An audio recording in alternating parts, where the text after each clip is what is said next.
Arsenal's ownership structure and financial practices are interesting and unusual within the context of the Premier League. The club is owned by a parent company, Arsenal Holdings Limited, which in turn owns 12 subsidiary companies, each fulfilling a certain role. For example, operating the Emirates Stadium, managing operations for domestic and overseas retail, and property development companies dealing with the site of Arsenal's former stadium, Highbury. The parent company's major shareholder is Stan Kroenke, who owns 66.64% of the company. The second largest shareholder is Alisher Usmanov, who owns 30.05%. Kroenke holds an influential position within the club.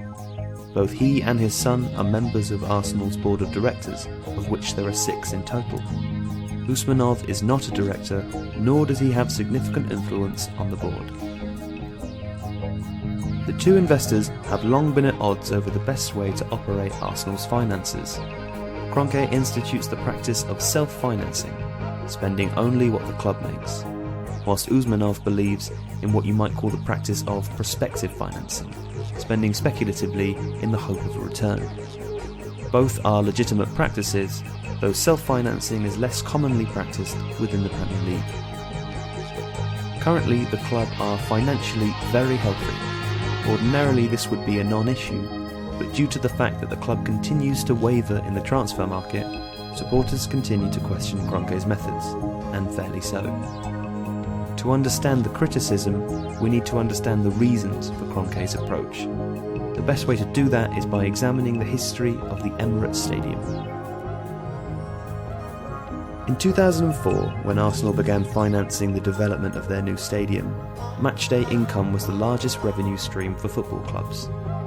In an attempt to close the wealth gap between Arsenal and clubs like Manchester United, the club resolved to finance the building of a larger stadium so as to maximise their earning potential. Arsenal built the Emirates without any help of state funding or a wealthy benefactor. In fact, Kroenke has never put any of his own money into the club. The Emirates Stadium eventually cost £390 million.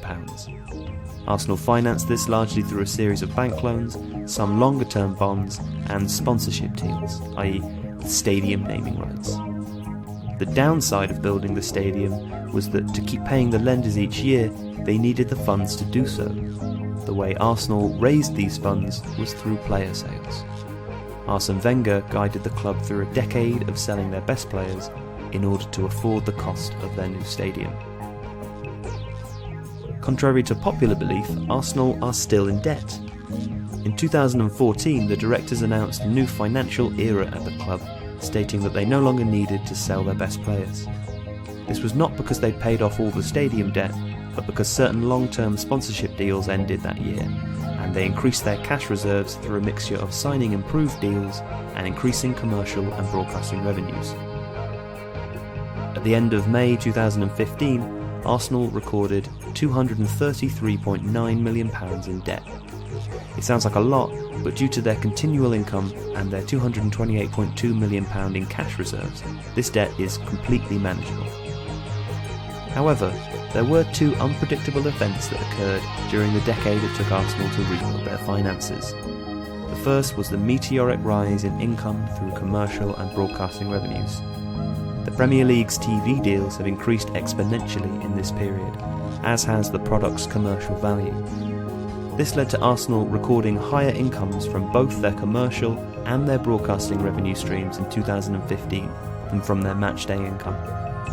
They went to sleep in an era in which matchday income was everything and awoke in an entirely different set of circumstances. The second is the influx of mega-rich owners.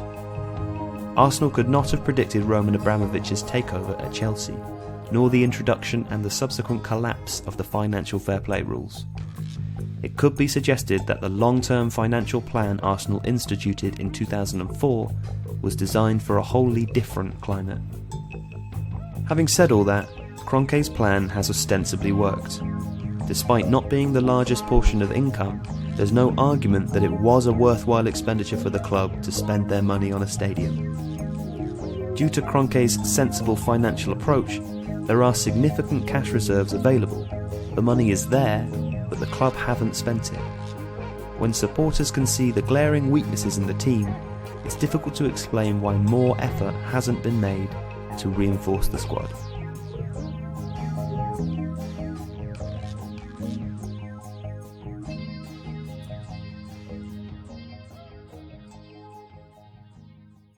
John Stones for £48 million, Paul Pogba for £89 million. As transfer fees climb, you might be asking, are these players worth that much money?